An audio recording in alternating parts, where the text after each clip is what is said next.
ఉపరాష్ట్రపతి ఎన్నికలపై బీజేపీ దృష్టి సారించింది. రేపు సాయంత్రం ఢిల్లీలో ఉపరాష్ట్రపతి ఎంపికపై బీజేపీ పార్లమెంటరీ బోర్డు సమావేశం కానుంది. ఈ భేటీలో ఉపరాష్ట్రపతి అభ్యర్థిని ఖరారు చేయనున్నారు. వైస్ ప్రెసిడెంట్ అభ్యర్థి ఎంపిక బాధ్యతను ఎన్డీఏ పక్షాలు ప్రధాని నరేంద్ర మోదీ, బీజేపీ జాతీయ అధ్యక్షుడు జేపీ నడ్డాకు అప్పగించాయి.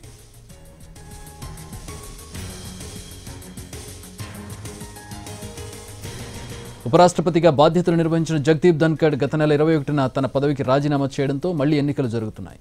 ఇప్పటికే నోటిఫికేషన్ విడుదలైంది. సెప్టెంబర్ 9న ఉపరాష్ట్రపతి ఎన్నికకు పోలింగ్ జరగనుంది. నామినేషన్లు వేసేందుకు ఈ నెల 21 వరకు సమయం ఉంది.